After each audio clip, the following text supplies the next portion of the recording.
So guys, some of you might remember that a while ago, well I mean like then again, I haven't uploaded in a while ago, I made a video called How to Get Sub 40 on the Rubik's Cube.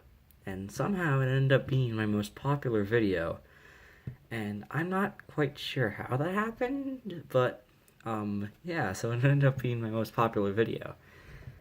And then I had a series planned for how to get down to like what I average, which is about around sub 20.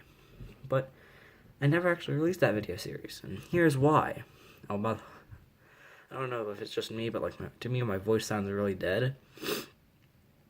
So yeah, that's the thing. But anyways, so I was going to release the video series, but then the thing is that I never really got around to doing it because I wanted to make this video. This is going to be a comprehensive video on how to get from when you first learn to solve a cube all the way down to what I average. So let's get started. So first step when you just learned to solve your cube, you're probably using a Rubik's brand like this one that has quite a few solves on it probably. And the first step in basically any improvement sort of thing is getting sub 1 minute. So to get sub 1 minute, all you really want to do is learn some finger tricks for everything. So, and also maybe if you want to, a few advanced algs, but they don't really matter as much as learning to finger trick things properly. So if you're still doing moves like this, like U moves and F moves, like that, learn how to do them with just one or just two fingers occasionally. Like if you're doing like a U2. If you want to learn that, you can. But yeah, learn how to do most moves with one finger, except for L and R moves. Those you can learn to do with your entire wrist because they're just convenient to do with your entire wrist. You'll never really be flicking R moves like that. So yeah. But then after you've gotten sub 1 minute, you probably want to change out this little Rubik's brand here. Oh yeah, and also with getting sub 1, just practice and improve your turns per second, or TPS. So if you're still turning like this slow, even if you learn finger tricks, like if you're still turning like get to the point where you can insert this piece in here like this. And then after that, there's not really too much to say other than just learn. Well, not really learn, just improve your turns per second. So yeah. Then after you do that, you want to probably to get sub 40. I already have a video for that, so you can go watch that if you want to get sub to 40. So in that sub 40 video, I said tried out this little Rubik's brand or whatever you're using. I think I said a Cyclone Boys in the video for something that's actually pretty good. This is my Bulk Power M. I got it for Christmas. It's pretty nice. And then after you get sub 40 by learning 4 glass layer, you can get sub 30 by learning some intuitive F2L and some advanced cases.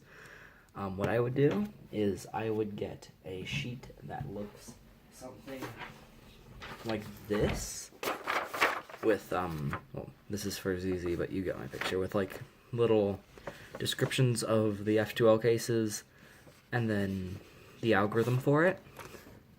And then this was from Conrad Ryder's website for ZZ. But then so learn all the cases where the two pieces are joined in the top layer, and beyond that point you can start learning full PLL when you're trying to get sub 30. So really, to get sub 30 you don't really need full PLL, but it's useful to have. But then getting sub 25, you really do need full peel. So yeah, and then that's pretty much it for sub 30. Just learn some intuitive and also pieces in top layer joined cases for F2L.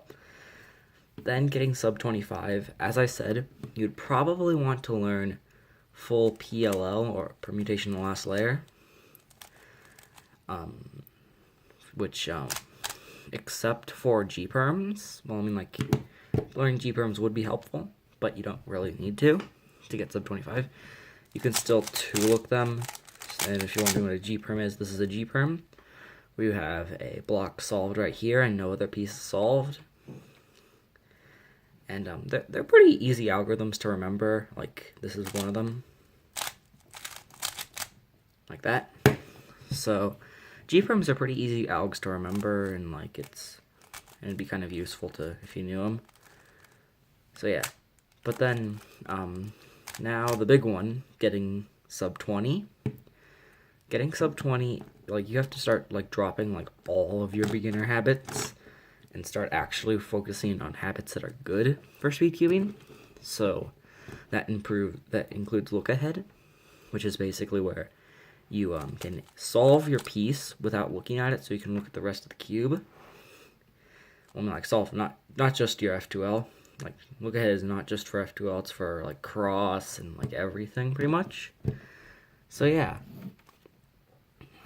After you're done in, like, when you've improved your look ahead enough, you're probably going to get sub 20 just then. And then I can give a bit of advice for getting like barely sub 20 to start getting like a bit lower than that, near like what my friend CL Cuber averages. You probably want to learn full OLL. Well, then again, if you're trying to get sub 20, you probably know at least a few advanced OLL cases. like the easy ones, like this one right here. Just like that. But yeah, so if you want to start getting down to like sub 15, you can just improve your look ahead all the way, but like full OLL does help. So yeah, that's pretty much it for this little video on getting all the way from learning how to solve your cube down to what like I average and below. Thank you all for watching, and goodbye.